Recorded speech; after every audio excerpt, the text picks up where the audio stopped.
আল Kadir trust মামলা তথা ১৯ কোটি পাউন্ড দুর্নীতি মামলায় পাকিস্তানের সাবেক প্রধানমন্ত্রী ইমরান খানকে ১৪ বছরের কারাদণ্ড দিয়েছে দেশটির আদালত। একই মামলায় তার স্ত্রী বুশরা বিবিকে দেওয়া হয় ৭ বছরের কারাদণ্ড। এই দম্পতিকে জরিমানাও করেছে আদালত। ইমরান খানকে ১০ লাখ পাকিস্তানি রুপি ও বুশরা বিবিকে ৫ লাখ রুপি জরিমানা করা হয়।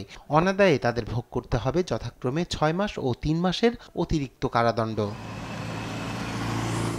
স্থানীয় সময় শুক্রবার রাওয়ালপিন্ডির কেন্দ্রীয় কারাগার আদিয়ালার ভিতরে বসানো এক অস্থায়ী এজলাসে বিচারক নাসির জাভেদ রানা সাজা ঘোষণা করেন। এই মামলার রায়কে ঘিরে কারাগারের আশেপাশে ছিল কড়া নিরাপত্তা। রায় ঘোষণার পর বুশরা বিবিকে আদালত কক্ষ থেকে গ্রেপ্তার করা হয়। আর ২০২৩-এর আগস্ট থেকেই আদিয়ালা কারাগারে বন্দী আছেন ইমরান খান। ইমরান খানের প্রধানমন্ত্রিত্বকালে এক আবাসন ব্যবসায়ীকে অবৈধ সুবিধা দেওয়ার বিনিময়ে সাবেক এই ক্রিকেট তারকা ও তার স্ত্রী জমি উপহার নিয়েছিলেন। এমন অভিযোগে গেল বছরের ফেব্রুয়ারিতে অভিযুক্ত হন এই দম্পতি।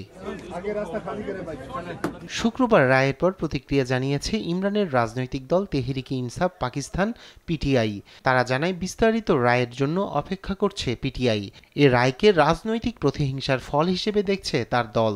এর বিরুদ্ধে আইনি লড়াই চালিয়ে যাওয়ার ঘোষণা দিয়েছে পিটিআই।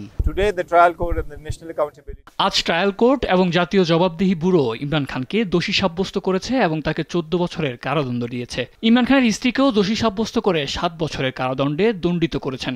আমরা এই রায়কে ভিত্তিহীন মনে করি। খান সাহেব কোনো অন্যায় করেননি, তিনি কোনো অপরাধ করেননি। এটা শুধুমাত্র রাজনৈতিক প্রতিহিংসা। আমরা ইসলামাবাদ হাইকোর্টে এই রায়ের বিরুদ্ধে আপিল করব। আশা করি উচ্চ আদালতে আমরা ন্যায় বিচার পাবো ইনশাআল্লাহ। ২০২২ সালের এপ্রিলে পার্লামেন্টের এক আস্থা ভোটে হেরে ক্ষমতা হারান ইমরান খান। তারপর থেকে দুর্নীতি, ক্ষমতার অপব্যবহার ও রাষ্ট্রের বিরুদ্ধে সহিংসতা উস্কে দেওয়া সহ ১ ডজনের বেশি মামলার মুখোমুখি হন তিনি। বেশিরভাগ মামলায় তাকে খালাস দেওয়া হয়েছে অথবা স্থগিত করা হয়েছে তার সাজা। রায়হান কবির শুভ্র, নিউজ ডেস্ক, দেশ টিভি।